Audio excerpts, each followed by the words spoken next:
Ladies and gentlemen, welcome to a realm where reality intertwines with the inexplicable, where the boundaries of reason dissolve into the shadows of uncertainty. Welcome to the political twilight zone. I am your guide through this enigmatic labyrinth, where politics and power take on life of their own. In this dimension, the threads of truth weave a tapestry of intrigue, challenging our perception of the world we thought we knew. In this world, nothing is as it seems, and the truth lies buried beneath layers of deceit. Prepare to venture where reason meets the unexplained, and where the unexplained might just be the ultimate. Hi, everybody. Welcome back. Appreciate you showing up again this weekend. We're here on Kansas EKGLN. It's Rick Wagner. I'm getting it right. Once again, not hard to do, considering how many things are going wrong in the world. So, luckily it's cut out just for me. I don't have to guess about anything. I just have to look at the various news sources, and that's enough. I hope you guys had a good week, and we'll have a good weekend. All right, let's talk about a couple of things here. I got a lot to talk about. I've written down here. One is, I've been talking to some people who've been emailing me, and then they were talking about what's been going on, and is it time to be a prepper? Well, yes, everybody should be a prepper to some extent, because we never know what's going to happen. It has nothing to do with the political climate sometimes. It's just a good idea. For instance, right now, if and I had some people in Montrose been talking to me who can't really get to Gunnison in any regular way because the bridge across the Blue Mesa Reservoir is closed, and no one seems to be exactly sure when it's going to open. There is a locals spot across there where you can go from the old Lake City cutout, but that's like an hour, and if I remember right, that's a dirt road, so not fun.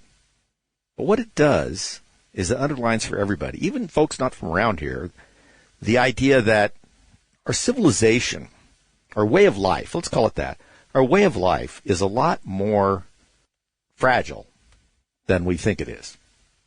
People talk about ecosystems. That was the big thing in the 70s and early 80s, the fragile ecosystem. It's like a spider web, and you can't touch one part of it without the other part of it. Well, that's kind of true. However, I would say that Mother Nature's ecosystem is a lot more stable and able to repair itself than ours, because we have so many things that we're dependent upon, right? And a lot of them have to do with transportation.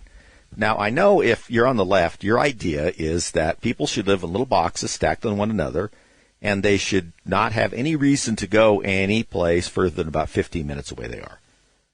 And then you could just kind of go back to imagine yourself sort of like a medieval peasant, and how far you can go every day is how far you can walk. I mean, that's kind of their idea. Remember when city planners and urban planners really were interested in like growing cities and doing cool things instead of figuring out ways to coop you up and cut back on your freedoms? I don't know when they stopped doing one and started doing the other, but it sure seems like it's the second way now, doesn't it? Because we live in such a fragile architecture within our civilization, as it were, it isn't a bad idea to have a few supplies laid in to get over the rough parts. And I think this little thing that's near us where people can't get from Gunnison Montrose because one bridge is out kind of shows that. We're so used to having things brought in every day to our communities. Some places more than others. And I've said this before. I mean, if you live in Montana, it's not like you've always been able to buy oranges in January. That's kind of a new thing. And it doesn't happen without a whole lot of planning going on to get that orange from, say, Florida to you. And there's a lot of little breaks that can take place in that chain of transportation and sometimes industry to get these things from where they are to where you want them. And I've gotten pretty used to it. A lot of places in the United States, particularly in the West, are really dependent on trucking. Now, some people out there are saying, yeah, well, everybody's depending on trucking. I mean, that's true. Everybody is dependent on trucking to some extent now. Rail will get things a lot of places, but it's not the same. I mean, we are more strung out now. People are further away from railheads. You still have to get it from the boxcar to the place you're buying it. And that sometimes is a lot further than just around the corner. So what happens if there's a disruption anywhere along that supply chain for things like food? We're not even going to get into energy. I mean, we can talk about energy later, about how easy it is to have an energy disruption, particularly when they're constantly pumping the grid demand up and not putting any more energy in it. Let's just say supplies, food. And I mentioned this before. I mean, I was told that in a lot of ways that some of the grocery stores only have about 7 days worth of many of those products. And a lot of them, that they don't last. We do a pretty good job of getting that orange from Florida to Montana or to here, and it still is, it's edible. There's a lot of steps in there. Refrigeration, transport, handling, keeping things under a certain amount of time, because after all, food doesn't last forever in most cases. So yeah, I don't think it is some sort of wacky idea to lay in a little supplies just in case there's a disruption in supply in general. I don't see anything wrong with that. Why not putting some rice, some dry beans, and a few cans of, let's say tuna or Spam, if that's what you like, something like that, away to be able to get by for a few days in case something happens to a bridge or a road or anything like that. I mean, it could be anything. I mean, it could be like the Francis Scott Key Bridge that got ran into by that container ship. It's caused quite a disruption in supply in the city, and not because they can't get around it, but because it just slowed everything down. Plus, it created a problem with getting into the port there. But nevertheless, there's nothing wrong with that. Some people act like, well, I don't know. The media has tried to attach a weirdo kind of connotation to being prepared. There's nothing wrong with being prepared. There's nothing wrong with understanding that we live in a very fragile environment and that we take a lot of things for granted in terms of what we do every day. I mean, look what's happened to gas. Some of you were around for the 70s for the gasoline shortages. There was a little bit of that during the pandemic and so forth, but some of you remember disruption of supply of oil and gasoline, and people lined up around the block to get a little bit of gasoline. If you were driving somewhere, a lot of the gas stations closed early or weren't open, on some days. That wasn't that long ago. And think about if it was just a little worse than that. So yeah, there's nothing wrong with that. And don't let anybody talk to you like, you're some sort of conspiracy theorist because you've got a container downstairs in the basement with some rice, beans, and some tuna in it just in case, you need to eat something for a couple of days until they get the road fixed. Nothing wrong with that. Now, we may have more problems than that. That may, in fact, be the least of our problems. I'm not sure exactly what will happen with some of the things we've come to rely on so much that are so delicate. I mean, I'm sitting here, there's a computer here, right? And I use the computer. I got a couple of offices around here. I use them, and I've gotten pretty used to it. Pretty new invention, really. Your phone, your cell phone, we talk about that. Can you imagine what would happen to many people if the cell phone just didn't work? I mean, that hasn't been that long. One of the funny things one of my friends had told me, and it's so true, is that a lot of the episodes of Seinfeld from the 90s, this is the 90s, wouldn't have happened. In other words, the basis of the funny episode wouldn't have happened if they'd had cell phones. Because most of them, not most of, but a lot of those episodes, they can't find each other. They're supposed to meet someplace. They go to the wrong spot. They don't know how to contact each other. They show up at the wrong movie. They do this or that. We just take that for granted now. We just call somebody on the phone or text them. This is the 90s that wasn't even doing that. So if these things are new, we've come to rely on them so much, so fast, that it does give you a little bit of pause, doesn't it? And that, of course, gets you into the idea of energy consumption, because none of this stuff works without power.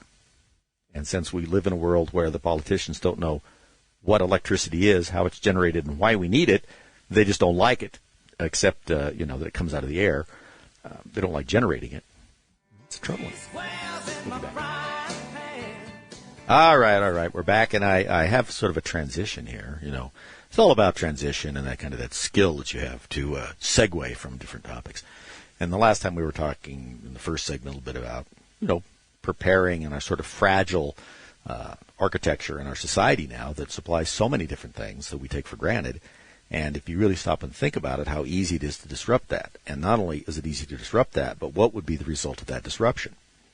And we always bring up cell phones because that's, to me, the most crazy thing is that we've relied on them so much. I mean, you no longer tell somebody, well, if I don't meet you, we'll meet down by the clock in the mall at 2:00, right? Why would you do that? You just call, text them. Say, I'll be there in a minute. We don't share that information anymore. We don't plan the same way. And that is relatively new. Well, as I alluded to, and I do bring this up often because it can't be brought up enough, energy, power, things we use every day. And as I said, we live in a world where Democrats want everything electric, but they don't want to generate any electricity. I just don't understand that at all. I mean, you would think even someone that had a modicum of sense, just a little bit, a village idiot would know that you can't have everything that relies on a power source without having that power source. Apparently think they can. But a lot of that control is not really about what they say it is. Big surprise, right? I posted something on the website there at therickWagnershow.com. Go back and read it from the American Spectator. I really liked it, and I can't really place it any better than Scott McKay, who wrote the article about it. Because on Tuesday, the House passed a bill that, as he says, is never going to get through the Senate with Chuck Schumer involved. And it's an interesting little bill. It's called Hands Off Our Home Appliances. And it's trying to put a stop to the next round of meddling about our appliances. Everything from dishwashers to stoves to water heaters, everything. Now, just stop and think about this creeping control. I was going to say creeping socialism, but it's not even that. That has entered our lives. I mean, it hasn't been that long ago that you could actually install a toilet that used as much water as you thought necessary to flush it. In a lot of places, there wasn't any restriction on, the shower heads or people trying to get rid of your gas stove. And there's always some weird reason for it, right? I mean, the author here thinks it's pathological or psychotic is another way to put it, about people who can't leave your shower heads, toilets, and dishwashers alone. But see, it's not really about that. Of course, it's about the power over you. Now, there's some people out there that think that they're saving the planet somehow, but they can't really articulate it.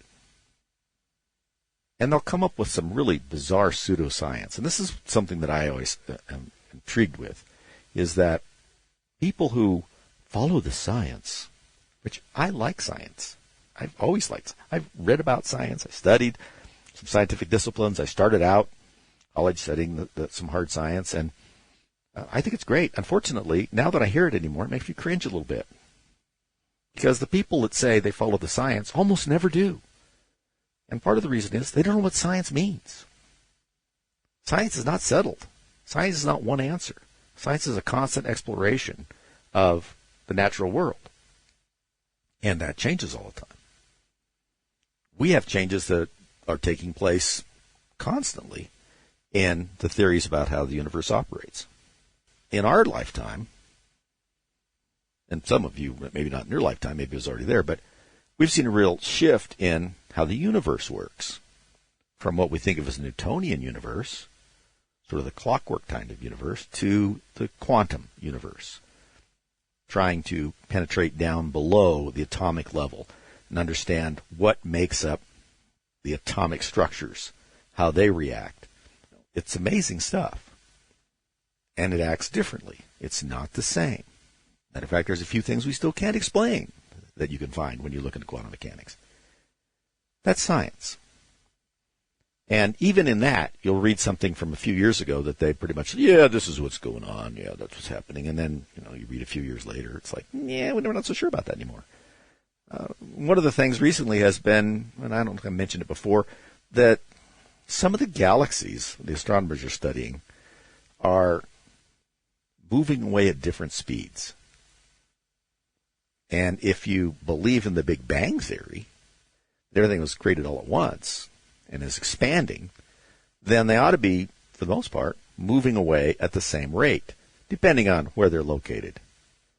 They should be going faster the further out they are, but I mean, it ought to be pretty, there should be a constant to it. Doesn't appear like that's true. There's something going on.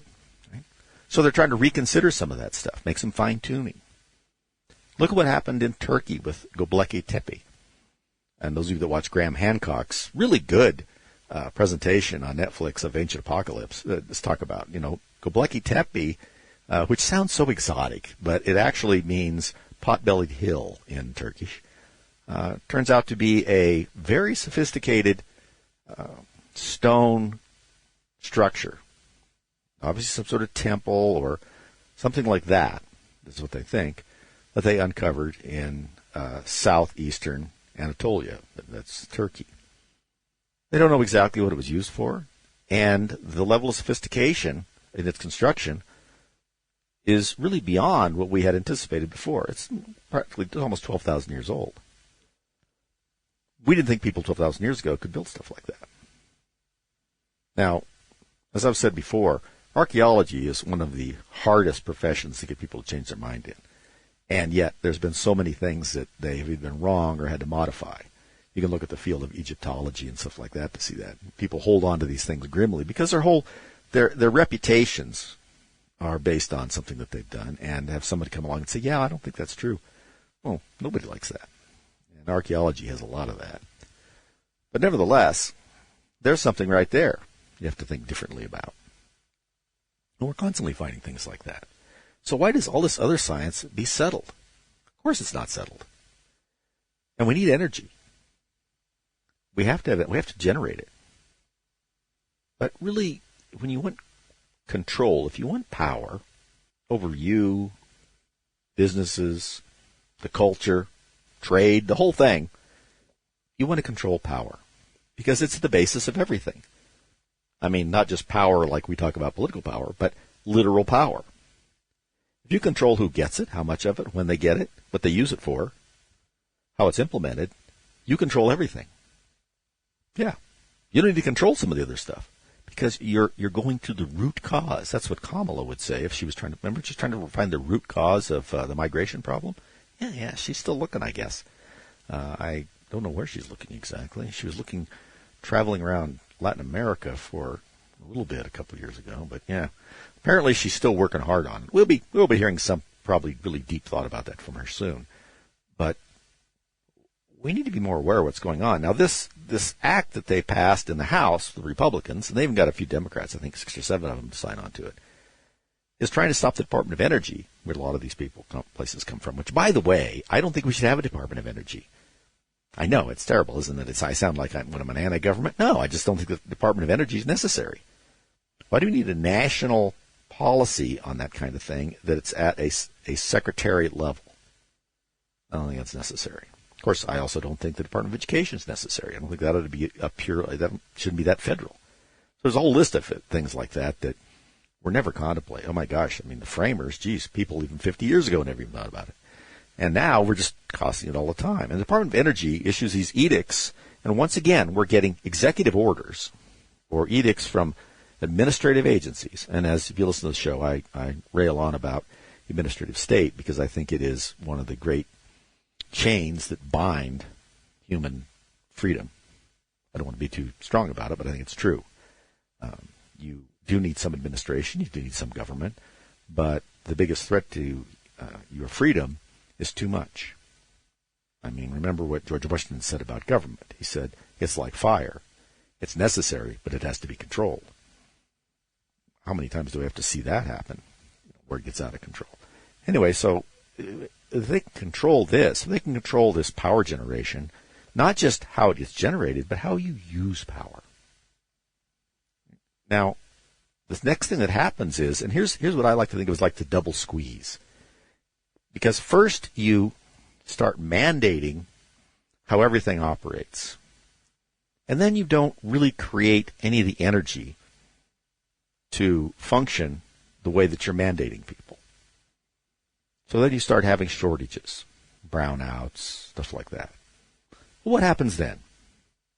Well, what always happens then when government gets involved and there's an administrative state? You get rationing. You get direct intervention. You get control. They want to control your thermostats. They want you to tell you how much you keep your refrigerator cool, stuff like that. Because that's the ultimate power over people. And that's why they're doing it. Just be aware of that. This bill's not going to get out of the Senate once it gets to Schumer. He won't even bring it up. But it shows you how far things have gotten that we have to have something like that. All right, we're back, folks. Thanks. All right here. Yeah, I'm depressing myself talking about things today. I hope I'm not doing that to you. Let's take a little turn here. Well, no, not really. It's probably all the same kind of stuff. But I wanted to talk a little bit about philosophy. I know I talk about that enough on here, probably too much. But everybody has to have their own sort of moral compass. And your moral compass comes from a lot of different things. It comes from your religious standards. It comes from your personal upbringing and your interpretation of how a good life should be led. Now, when you stop and think a few minutes about that, that's not such a simple thing to think about and come up with an answer right away. People have been trying to come up with an answer to that question. I don't know. I mean, as long as we've been looking back, probably Thales of Miletus, so it may be 600 BC, things like that. I'm trying to figure that out. Everybody offers a lot of suggestions. You kind of move into the big three on that, too, when you get to Plato, Socrates, and Aristotle.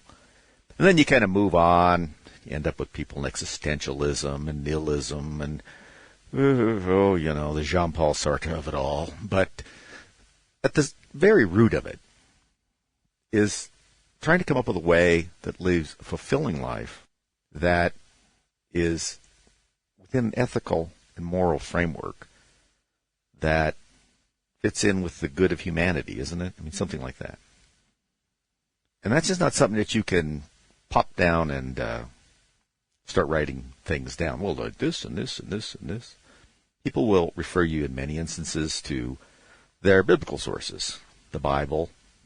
Remember, some people only look at the Old Testament. Some people look at the New and the Old Testament. Some people incorporate it into the Quran, which has some things that are similar to the Bible and some things that are really not. And it just goes around and around. So each person has to make their own decisions about how they want to live and how they think is the correct way to live. Because we're never going to meet our expectations, at least few of us are. Certainly not for ourselves.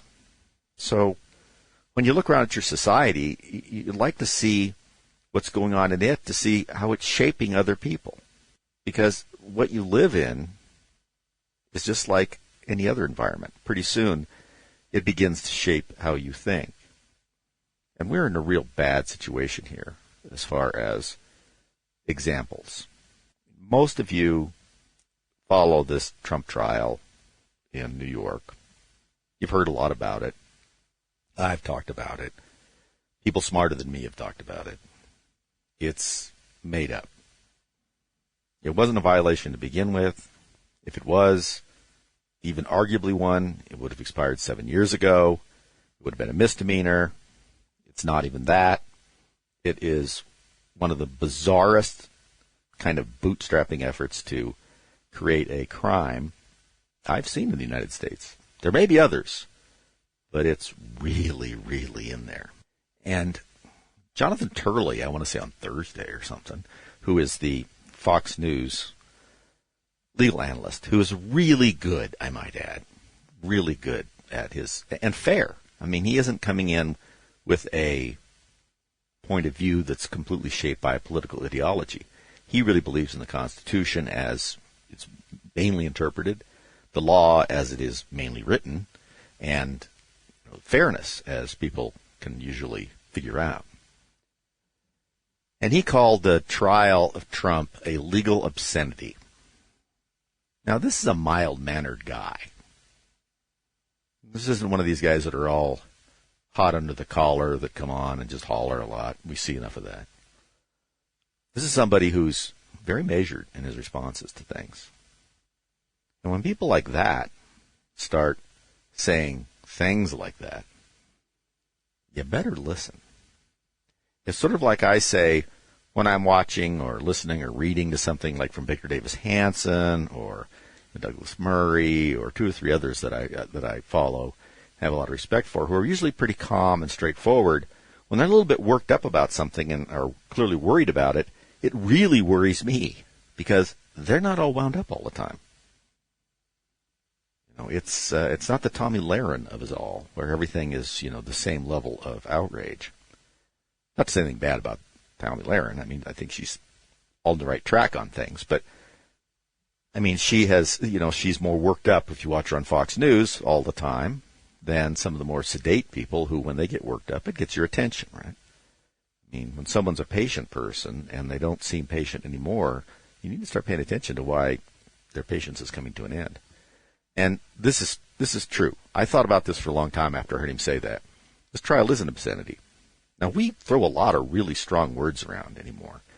And if you're of any age, Gen Xer even, millennial, boomer, if you think back, the kind of language that's being used in everyday parlance on the media, in politics, is the sorts of things that you almost never heard,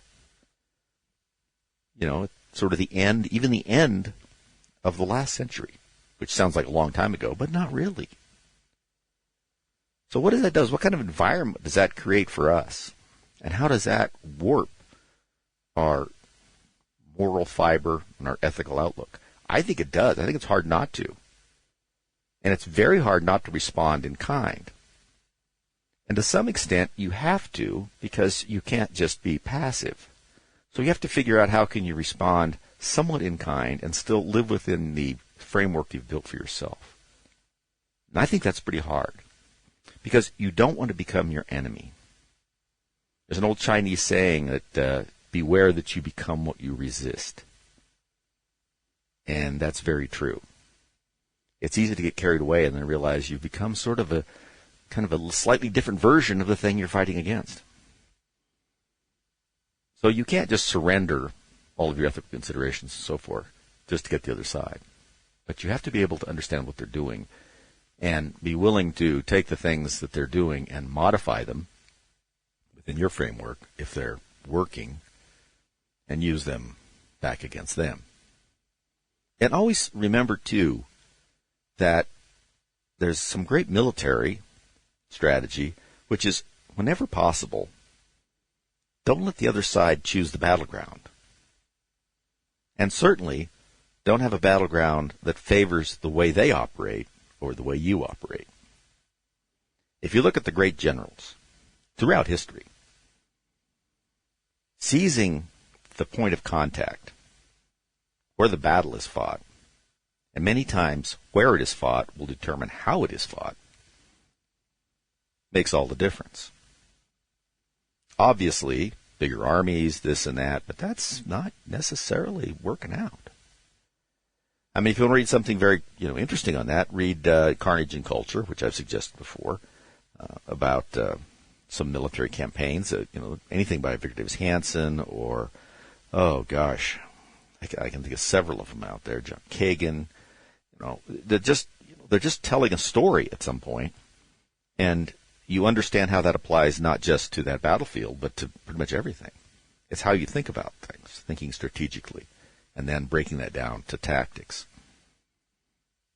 But at the same time, you don't want to just become them. So it's a very difficult situation. And I know I'm sort of talking in a circle here. But I do believe that we're going to have to adopt a lot of the pieces of electioneering, and I've said this before, that the left has been using that we're not crazy about. I don't like mail-in voting. I think it's fine if people can't get in. They request a ballot for some reason, that they, absentee ballot because they can't get in, or they got a broken leg, it's too hard for them to get to the polling station, or they're going to be gone, or whatever, like it traditionally always was. We never had a problem with this. Remember, if you look at it, mail-in voting is a solution to a problem that never existed. And it really got pushed during the COVID thing. And, it was not even something that was probably necessary even in the most hysterical approach to COVID. But it certainly fit a political agenda. But we're going to have to realize that mail-in voting is on the books. Here in the state of Colorado, pretty much everything's mail-in voting. And you have to work to cleanse the voter rolls.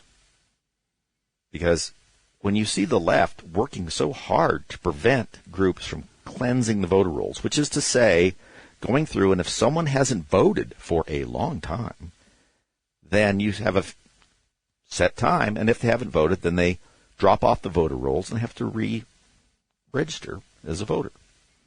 Left fights that all the time. Why is that? I mean, I don't think they could even articulate a good reason. They always have the same reasons, of course. Everything's it's somehow racist or somehow exclusionary, or these are just terms. They're not really. There's nothing real about them. You have to have some kind of example. In what way? It's like saying that having ID requirements is somehow damaging to minorities, when minorities, when polled, think it's a good idea, and there's been no indication of it causing any drop in minority voting anywhere. Yet they still bring it up. So we're going to have to figure out ways around that. And we know what they are.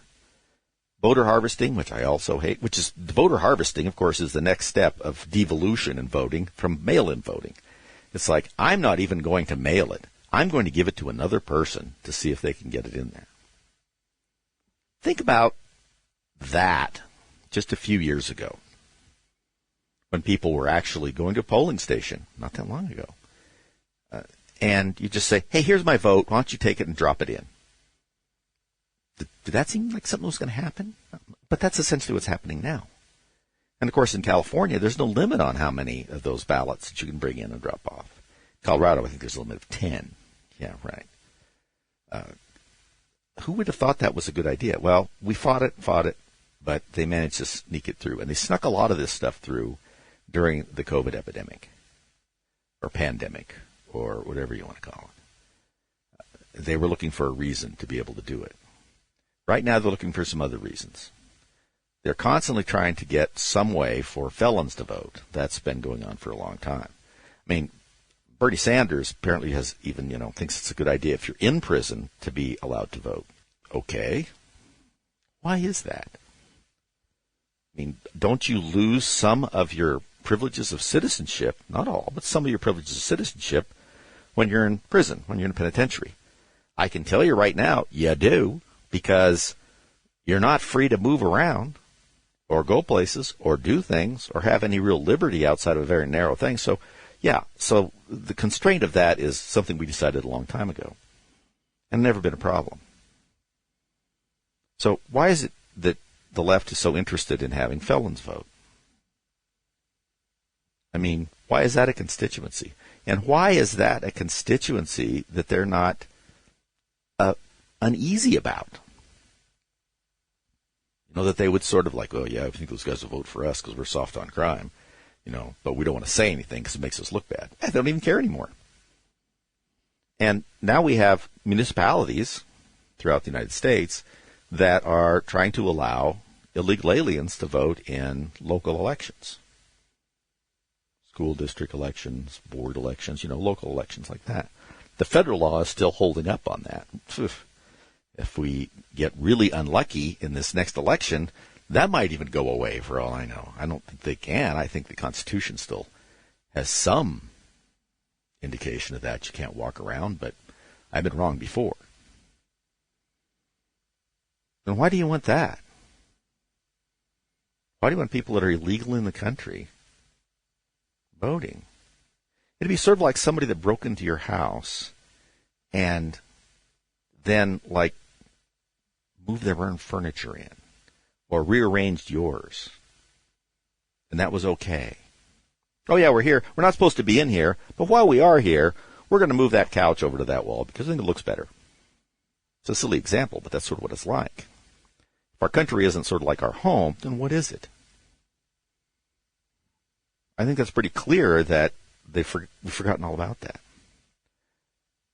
And when we're on that topic of what happens with mass immigration, not like you've been hearing about it a lot, there's an interesting article, I think I posted it on the website at Rick Wagner's show, the rickwagnershow.com, in The Spectator. And it's mainly written, this one, the study come out of Britain, but they did a study that, some of these ideas about mass immigration and how it somehow is going to raise the economy. Heard that before? None of which is true. There's nothing that shows that happens anymore. Because the immigration is not particularly from individuals, trades, or educational backgrounds that we need. But it is disproportionately to people who are not necessarily in trades and educational backgrounds that we have a market for. So where do those people end up? Well, we know where they end up. And you can't blame them. Living poorly in the United States, for most people, is a lot better than working really hard in some of these other places, to say nothing about just the general environment. What's also very funny is some of these places, the Venezuelans I find kind of interesting, because, the Cubans in Miami and so forth that are either had originally escaped from Cuba after Castro or the children of them have a tendency to be pretty conservative, which really bothers the left because they've seen what kind of communism is up close. The Venezuelans certainly have had a pretty good whack at it. I'm surprised that we don't have more conservative Venezuelans, but maybe we just don't ask them when they come. They are mostly illegal, so we have a chance to check on their political leanings, but my guess is that they would probably, many of them, not want to have that happen again. To have a society that's just chopped down by an ideology that does not follow human nature, does not follow the rules of economics, and ultimately has no moral center. Other than that, it's great. You are seeing some success, by the way, if you look at Argentina. Argentina was in just a real mess. I mean, you think our inflation was bad. Argentina was like 4 times what ours was, 3 times for sure. And the new president down there, Milei, has taken a chainsaw to the bureaucracy down there and cut through a lot of things. And their inflation has been dropping and their economy has been improving. Now, of course, he will be hated by the left, sort of like the way Orban is hated by the left in Hungary. But he's doing quite a job, and you would think that would be a good example, but no, it's not, because it's not done in a way that matches the ideology. But yeah, so the study out of Britain that the average Brit's lifestyle or their quality of life has dropped. It says British consumers are suffering the largest drop in living standards in the G7. That's the economic group, but it's sort of the top economic providers or rather producers. It says if large-scale immigration of the sort we've seen is really so great for the economy, we have to ask ourselves, why are we not seeing it in the GDP per capita data? That's a good question, isn't it? When people want to talk to you about how great it is to just have unchecked, unfettered immigration, and with no attempt to even decide if the people that are trying to get in are going to be employable or if they're going to be on the system. We're going to pay them instead of them paying us. If that's good, which right away when I think you describe it, how can it be good? But if that's good, why don't we see it in anything? Cite me one situation, one metric that shows this is an improvement in the quality of life for everybody in the area. Certainly it's an improvement in quality of life, most people coming in here. What about the people that are living around where they're going or paying for it? Show me something. I don't think I could find anything. I looked around. And, the left is wonderful to say things, but they say a lot of that, but there's never any real proof of it. Because that's not, of course, why they're here. I mean, they want mass immigration simply because they think that will create another voting base, because they've convinced everybody they possibly can in the United States to vote for them, and it's not enough. So these aren't replacement voters. These are simply dilution of the vote of people who have been traditional citizens. And that's what they want. And they think that dilution will help them because they believe that these people will be wards of the state, and they will be beholden, I think is the old term, to the Democrats and the leftists, progressives. I mean, the Democrat hardly exists anymore, for supporting them. And then all they have to do is give them their vote when they get it. And boy, they're working hard on that. So we have to decide how long we're going to let things go on like this, because it's not sustainable. I know people say sustainable all the time, but I mean, in real terms, it's not. Our economic picture cannot stand this for another couple of decades. Certainly not at the standard of living we're at now. And remember, one of my favorite quotes from The Sun Also Rises by Ernest Hemingway, when one of the characters was asked how he went bankrupt, and he said, gradually and then suddenly. That's just one of my favorite quotes, because that's usually how these things go. Mark Stein wrote a great book, Lights Out, and then he wrote After America. But one of the points that was made was that the larger the construct, the more complicated and larger the governmental unit or societal unit, at some point the faster it collapses, because it's too interrelated. It is literally a house of cards. House of cards can be really tall, considering what a card looks like, can have a lot of things going on, but it just takes a couple of them and the whole thing comes crashing down. And the taller it is and the bigger it is, the faster that happens. And that, I think, is what happens here.